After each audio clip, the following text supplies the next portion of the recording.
Anak atau si buah hati adalah hal yang sangat didambakan oleh setiap pasangan suami istri. Berbagai cara pengobatan mungkin sudah dilakukan para pasangan suami istri untuk memperoleh si buah hati. Mulai dari pengobatan secara medis maupun alternatif.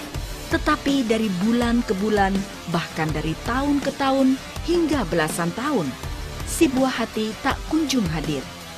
Bagi pasangan suami istri yang ingin atau mendambakan momongan atau si buah hati, kini tidak perlu cemas atau khawatir.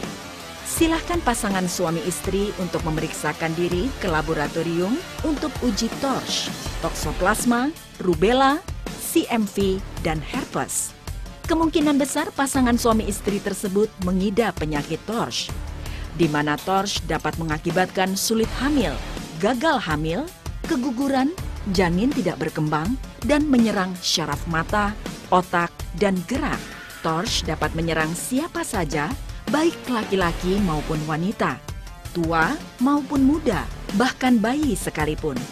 Bagi penderita penyakit torch, toksoplasma, rubella, CMV, dan herpes, tidak perlu cemas.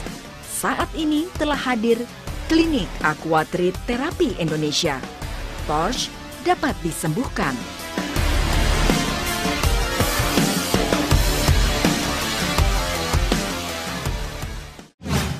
Nama saya Guntur Samudro, tempat tanggal lahir saya Sleman, 5 April 55. Saya menderita CMP kemarin 2011.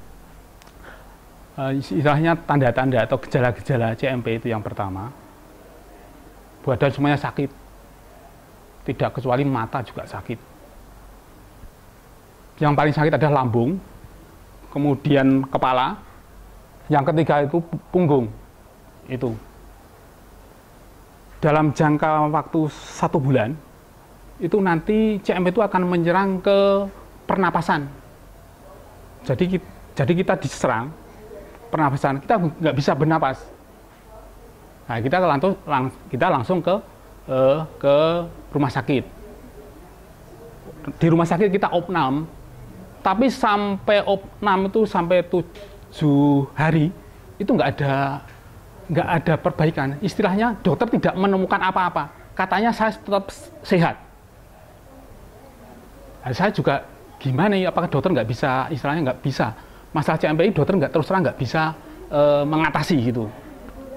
Kemudian saya dikasih tahu adik saya kena CMP lebih dulu.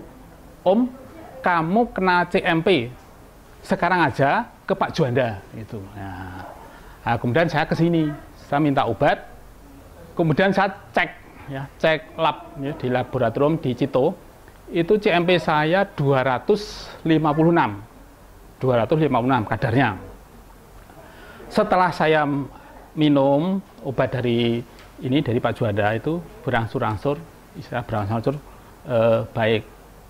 Tapi perlu diketahui bahwa CMP itu kan istilahnya dompleng dan penyakit lain. Sewaktu istilahnya badan itu nggak sehat, CMP datang lagi menyerang. Itu kita ingat ya, yang diserang oleh CMP itu pertama selain lambung, kepala, kemudian pikiran, kemudian rasa tidak bisa tidur. Ini rasa tidak tidur ini lama. Ini perlu pemikiran nanti bapak-bapak atau Pak Juanda atau nanti stafnya itu perlu pemikiran. Soalnya saya yang kena ini selama 1 bulan itu saya bisa tidur 15 hari dan 15 hari tidak bisa tidur. Setelah saya minum obat dari Pak Juanda, itu ya pertama badan terasa enak, kemudian pernapasan juga enak, kemudian rasa takut itu juga sedikit demi hilang. Ya ini yang kemarin yang itu sampai sekarang ngeri, itu istilahnya sarang pikiran itu mau keluar dari sarangnya, pikiran itu mau keluar dari relnya. Itu disebabkan karena saya cuma minum sekali. Seharusnya saya minum obat dari Pak Juanda itu 2 kali. pagi dan sore. Tapi pada waktu itu saya cuma minum obat dari Pak Juanda cuma sekali. Jadi sebaiknya itu bagi para penderita CMP itu kalau minum obat dari Pak Juanda minimal 2 kali. Jadi pagi sebelum makan dan yang satunya sore atau malam akan tidur itu. Akan tidur itu minum obatnya Pak Juanda. Jadi nanti tidurnya bisa nyenyak.